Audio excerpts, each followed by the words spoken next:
Isang magandang umaga po sa bawat isa. Ngayon ay 7:11 na po. Mga kaibigan, tayo po ay mag-practice na naman po ng tinatawag natin na alternative medicine.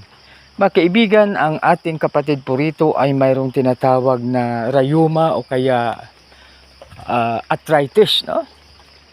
So, ewan ko ba kung anong pagkakaiba ng arthritis at rheuma. So, dito habang ako ay mga kaibigan, so mayroon ako nakita na parang alternative po.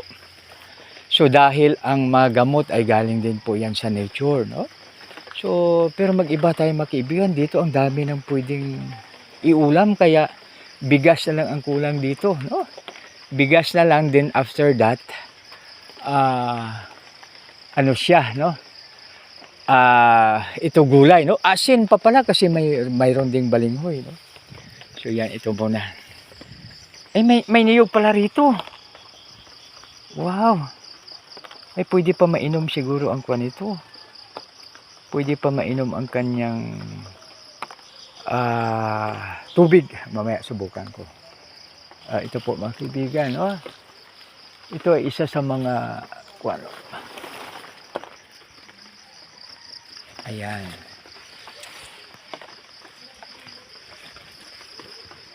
Ayan mga kaibigan. No? So ito po ay medyo ano na.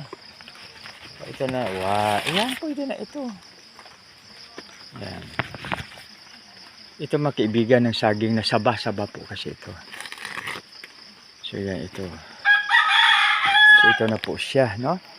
Tapos may sambong o kung ano pa man ang mga ano po rito. Marami pa palang seedlings dito. Ayan. Ayun, may pineapple na, oh.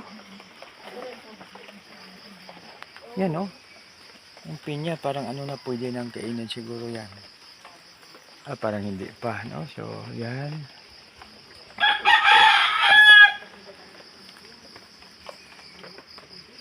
Ayan. Ito naman ay kalamansi, no? Ay, niyog, oh, grabe.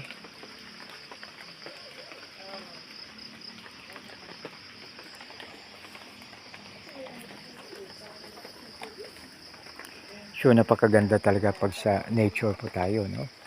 Ito mga kaibigan, pwede po natin maigamot ito sa rheuma, ilaga lang po siya. Tapos pwede sa coffee, pwede rin siya sa,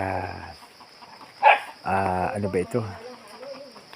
Sa coffee o kaya sa gatas, ko ano man inumin natin. So, yan po mga kaibigan, isang magandang umaga sa lahat. Shout out po sa lahat. Wherever you are, good morning. God bless you. Salamat sa mga top fans po. Top fans po ng Victorious Life Channel. Isang magandang umaga sa lahat. God bless us all.